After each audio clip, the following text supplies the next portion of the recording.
ಗುಜರಾತ್ನ ಭುಜ್ ಏರ್ಬೇಸ್ಗೆ ಆಗಮಿಸಿದ್ದಾರೆ ರಾಜನಾಥ್ ಸಿಂಗ್. ರಕ್ಷಣಾ ಸಚಿವರು ಇವತ್ತು ಗುಜರಾತ್ನ ಭುಜ್ ಏರ್ಬೇಸ್ಗೆ ಆಗಮಿಸಿರುವಂಥದ್ದು.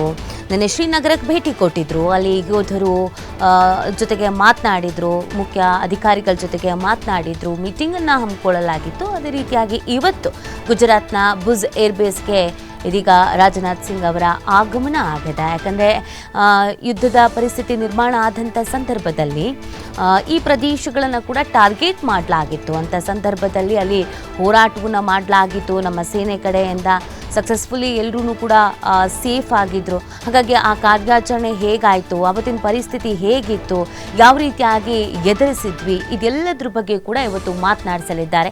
ನೇರವಾಗಿ ಅಧಿಕಾರಿಗಳನ್ನು ಅವರೇ ಖುದ್ದಾಗಿ ಮಾತನಾಡಿಸಲಿದ್ದಾರೆ. ಹಿರಿಯ ಅಧಿಕಾರಿಗಳು ರಕ್ಷಣಾ ಸಚಿವರಿಗೆ ಸಾಥ್ ನೀಡ್ತಾ ಇದ್ದಾರೆ. ಅವರ ಪ್ರತಿಯೊಂದು ಡೀಟೇಲ್ಸನ್ನು ಕೂಡ ಪಡ್ಕೊಳ್ತಾರೆ. ಈ ಸಂದರ್ಭದಲ್ಲಿ ಹೇಗಾಯಿತು, ಅವತ್ತು ಯಾವ ರೀತಿಯಾದಂಥ ಪರಿಸ್ಥಿತಿ ಇತ್ತು, ಈಗ ಸಿಚುವೇಶನ್ಸ್ ಯಾವ ರೀತಿ ಆಗಿದೆ, ಭದ್ರತಾ ವ್ಯವಸ್ಥೆ ಆಗಿರ್ಬೋದು, ಪ್ರತಿ ಒಂದನ್ನು ಕೂಡ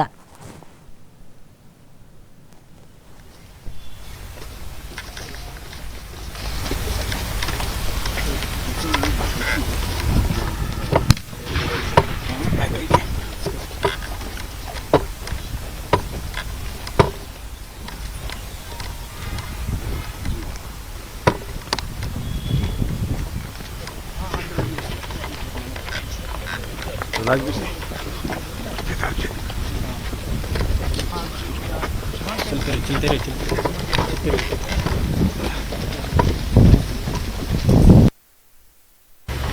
जय हिंद साहब। सर ये दुश्मन के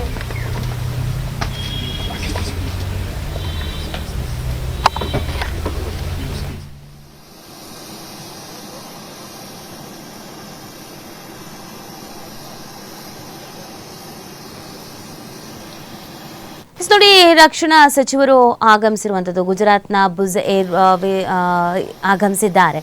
ಇಲ್ಲಿ ಇವತ್ತು ಪ್ರಮುಖವಾಗಿ ಅಧಿಕಾರಿಗಳ ಜೊತೆಗೆ ಮಾತನಾಡಲಿದ್ದಾರೆ. ಸಭೆಯೂ ಕೂಡ ಇದೆ.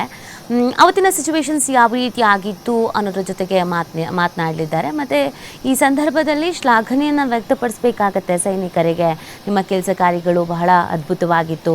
ಇಡೀ ನಮ್ಮ ದೇಶ ಇಷ್ಟರ ಮಟ್ಟಿಗೆ ರಕ್ಷಣೆಯಿಂದ ಇದೆ, ಭದ್ರತೆಯಿಂದ ಇದೆ ಅಂತಂದರೆ ಅದಕ್ಕೆ ಕಾರಣ ನಿಮ್ಮ ಕೆಲಸ ಕಾರ್ಯಗಳು ಅಂತ ಶ್ಲಾಘನೆಯನ್ನು ವ್ಯಕ್ತಪಡಿಸಬೇಕಾಗತ್ತೆ ನಮ್ಮೆಲ್ಲರ ಪರವಾಗಿ. ಅಂದರೆ ಭಾರತದ ಪ್ರತಿಯೊಬ್ಬ ಪ್ರಜೆಗಳು ಕೂಡ ಅವತ್ತು ಆತಂಕದಲ್ಲಿದ್ದರು, ಏನಾಗುತ್ತೋ ಏನು ಅಂತ.